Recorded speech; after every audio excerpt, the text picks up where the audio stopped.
Hello and welcome to Storyboard. I'm Shibani Gharat. After the family agreement that split the Godrej empire in May 2024 into Godrej Industries Group and Godrej Enterprises Group or GEG, GEG has now announced their rebranding and repositioning. The iconic Godrej signature remains, paying tribute to its legacy. The lead color has been changed to purple, which is a shift from the three-color identity into a single color. To give you guys a background, this group comprises of Godrej and Boyce and its affiliates, which has presence across multiple industries spanning aerospace, aviation, defense, engines and motor, energy, security, building materials, construction, durables, furniture, interior design, architectural fittings, and much more. We caught up with Nyrika Holkar, Executive Director, Godrej Enterprises Group, about their rebranding effort and how will it impact individual businesses, where will the focus and the investments lie going forward, and what excites her the most as a leader. Nyrika, welcome to CNBC TV18 and congratulations on the new brand repositioning and rebranding exercise. Tell us more about this new brand identity. What does it signify? Thanks so much for having me here today. The new brand identity signifies, a moving forward, taking our 127 years of everything that we've done and bringing it into the context of a Viksit Bharat and what are the important drivers that as India we need to achieve. And we want really this new brand identity to stand for, again, a very diverse set of businesses from aerospace and advanced engineering to furniture and appliances and security. So how do we really straddle a very diverse set of businesses, nation-building businesses like intralogistics, and put it into an ownable and an identifiable identity, and that's really what we would like to achieve through this. Yeah, and what role did the split, the Godrej group split that happened a couple of months ago, play in this shaping this new strategy and new branding or the new direction that Godrej Enterprise is taking right now with this entire rebranding activity? So I would say that this really the trigger for this happened much before. I think we were thinking, from a consumer perspective, what do we need to do to really be relevant in this generation? And I think that was the principal driver. How do we really create a consistency of consumer experience across our businesses? And the realignment happened later. And I think we took that opportunity really to say, how do we, as the Godrej Enterprises Group, identify ourselves? And how can we create an identity that is distinctly ownable? And so that's where, we came up with this identity, because we feel it, it looks at all three aspects of, how do we really build a modern India? How do we look at aspirations and evolving lifestyles? And how do we really shape preferences for more conscious choices? And so I think that was really the impetus. And we hope that's something that really is a call to action, both within as well as externally. And also to stand distinctly or look distinctly different in the consumer eye as compared to the Godrej Industries as well? So the Godrej brand is shared between both groups, so it continues to be shared.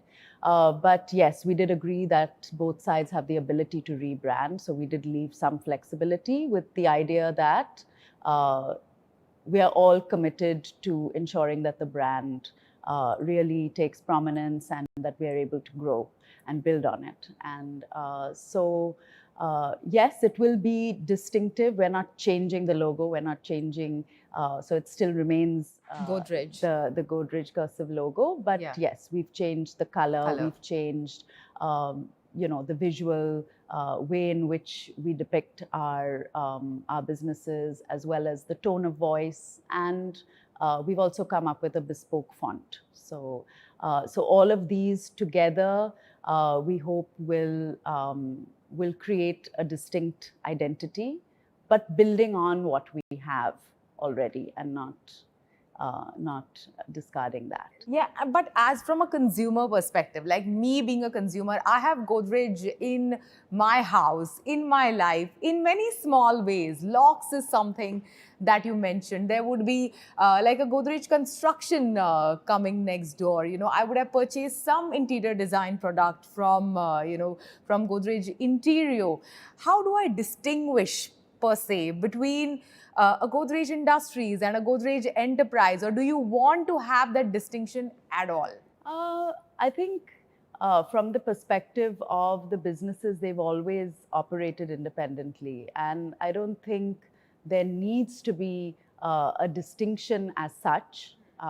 Yes, maybe for our purposes, we believe it's important to have some kind of distinction, but from a consumer perspective, we would want, at the end of the day, the brand is Godrej and the brand is shared. So I think the idea of ensuring that we're giving a great customer experience, whether it's through our consumer products or through furniture, I think the important part about it is that the brand should stand for progress, and it should stand for something which has defined India and which continues to, to be an enabler for creating a new India. Okay, having said that, being the leader of such an iconic conglomerate that has played a role in the lives of so many Indians, tell us, how do you balance legacy with, all of this innovation that is happening around us and that you want to include in some of your offerings? Today, we really stand at an inflection point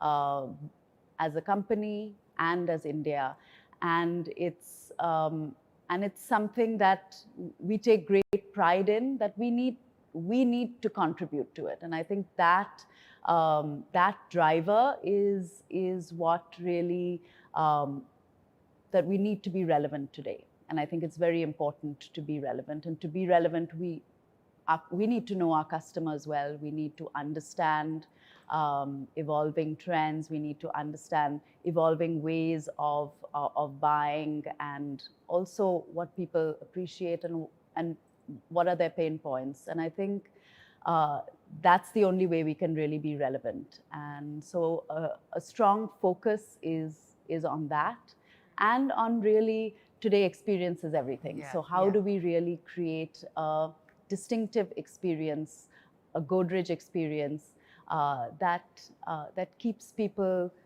engaged as they did in the past.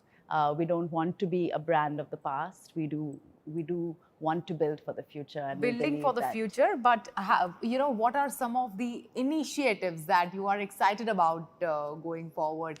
Any new categories, sectors that, as a leader, that you're looking forward to get into, that has you all excited? So we're looking at an end-to-end service transformation on our consumer-facing businesses, and I strongly believe that service is one of the key differentiators. And so I think that whole piece, in terms of having a single customer record across our different businesses, which earlier had an independent view of the customer. How do we have a holistic view? Because we serve the same customer, maybe in different ways. And that knowledge is really invaluable. So how do we really take a data-led approach to understanding our customers better? I think that's something that we're very proud of and excited about. I think the other aspect that we're looking at in terms of our furniture business is how, again, do we really look at omni-channel in a different way? So we are relooking at our online, our retail stores, and also at the product. How do we also look at energy? Because energy consumption in the home is something that we as consumers don't really have access to. We don't have any visibility on, and therefore we can't really control. Anything that's not measured is not controlled. So how do we as a brand also influence people to make more sustainable choices? What about B2B business? Like, where will the focus be? Which sectors excite you? Which, like, which businesses have you excited as a leader? And which do you think are more future forward for Godrej? Yes, I think the B2B businesses are really where we are seeing the most rapid growth, given on the backing of government policies, as well as the whole idea of Viksit Bharat.